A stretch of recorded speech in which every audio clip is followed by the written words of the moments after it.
Hi everybody, Ethan Tuttle here, joined alongside Chris Cartman for SunDevilSource. We just wrapped up one of Arizona State's fall practices. Afterwards, Kenny Dillingham and Jaden Rashada both spoke to media.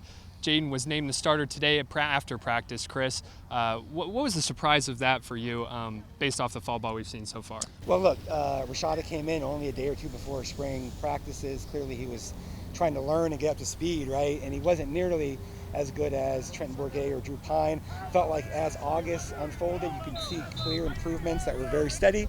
And then, though, Drew Pine having the injury to his hamstring at the Camp Arizona scrimmage, that changed the dynamic of the competition. It led to Jaden Rashada getting first and second team reps.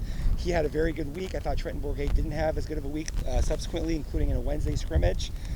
That sort of gave you an idea for the first time there was a very legitimate chance that Rashada could be the starting quarterback several practices later, and they came to that conclusion largely due to the upside potential that he has, but also the rate of development that he's shown. So with him being reported as the starting quarterback yesterday for the Sun Devils, seemed like there might have been some pressure on him earlier this morning when he was in a tempo period, had a couple of near interceptions and an interception that would have been returned back for 6 points for the defense.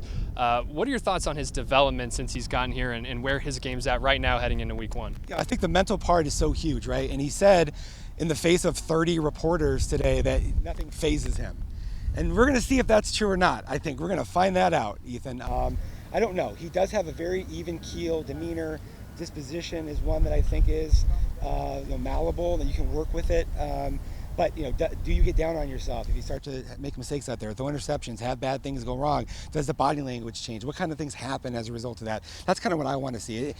Kenny Dillingham's a good coach. They're going to scheme for success for Rashada, and they're going to put him in situations where he can be successful.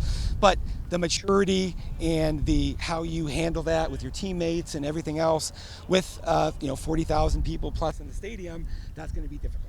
Yeah, the OC and quarterbacks coach, Beau Baldwin, followed up Kenny Dillingham and Jaden Rashada to speak with the media afterwards.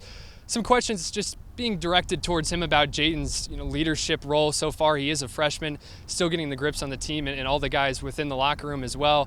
Trenton Bourguet, an older veteran on the team that might be able to help him out there. Rashada was named one of the group's team leaders out at Camp T just a couple of weeks ago. So what are your thoughts on him as a leader, and how does he have to develop in that front as well? I found that interesting. I think it's a very good sign for Rashada that his peers decided that he was worthy of being the only freshman named to their leadership council before even Drew Pine got hurt. That's the key part about that, is it happened at Arizona before the scrimmage. So the players like him. I think they're rallying behind him. The receivers, they understand he's going to be able to get them the vertical balls that they want to go catch, the hero type moments and opportunities that maybe the other quarterbacks don't provide that opportunity quite as easily.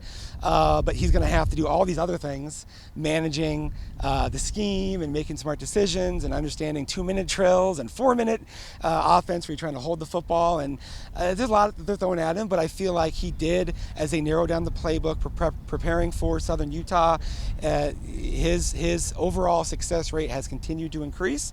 And now we're going to see if he's ready for the first big test. Yeah, plenty to keep our eyes on here as we head into the first week of the season. For now, though, I'm Ethan Tuttle. That's Chris Cartman. We'll see you next time.